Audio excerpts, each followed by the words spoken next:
Hey guys, welcome back. Thank you for watching. Ivan Blaskis here, certified exercise physiologist and personal trainer. So this video we're going to discuss if exercise is so good for us, why do so few people do it? And we're going to attempt to not only answer this question, but also we're going to provide some effective solutions to it. So this was motivated by a presentation that I saw from Dr. Paddy Ekkekakis. He's a world-renowned leader and expert in the field of exercise psychology. And this was a fascinating presentation from my organization, the American College of Sports Medicine, about exercise hedonics, the pleasure and displeasure responses to exercise.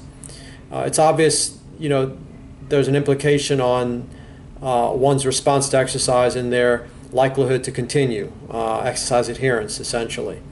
So the common fitness industry message has been no pain, no gain. Okay, that's been the common message. Well, there's a new message that I think might be more effective at getting more people to participate and actually make use of, if there are members at gyms. It's been, I think, there's been shown that less than 30% or something like that actually go to the gym when they purchase a gym membership.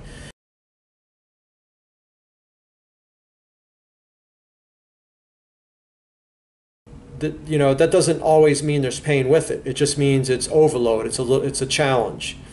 So I think that would be a better, more effective message. And lastly, I'm going to mention is high intensity interval training. Now, the message with that is a little pain for a lot of gain. Now, I will say that HIIT gets a bad rap often. When people think HIIT, what they think it looks like is vastly different from what it actually is. When people think HIIT, they typically think of somebody going all out. Well, that's actually super maximal intensity exercise. HIIT includes super maximal intensity exercise, but it also includes high intensity exercise or maximal exercise. So super maximal is over 100% of your VO2 max. Maximal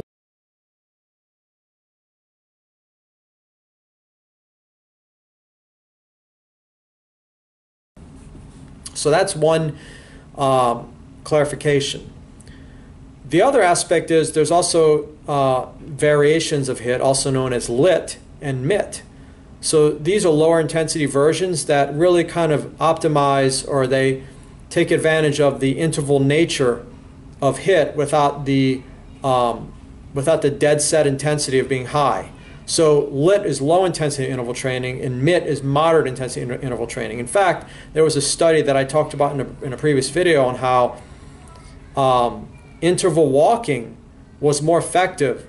A research study found it's more effective than continuous walking, and they actually controlled for how many calories are burned during the walking as well as the intensity. The intensity was the same, believe it or not.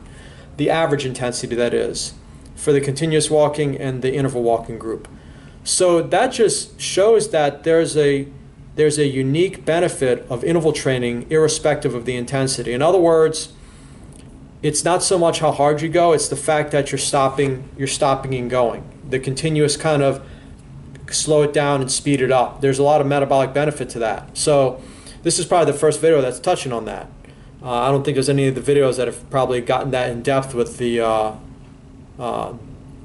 delineation of it.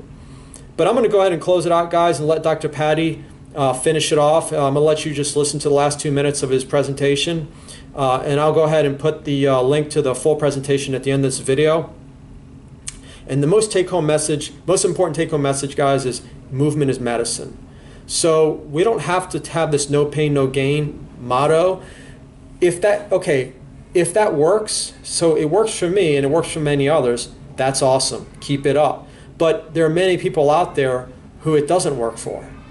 And so we're losing out on a lot of potential, opportunities to improve quality of life in many others who are not reaping the benefits because of this whole no pain, no gain kind of discouragement and their association with displeasure.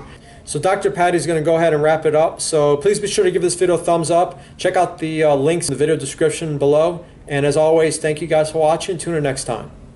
So to close, think about this. This is how kids come into the world.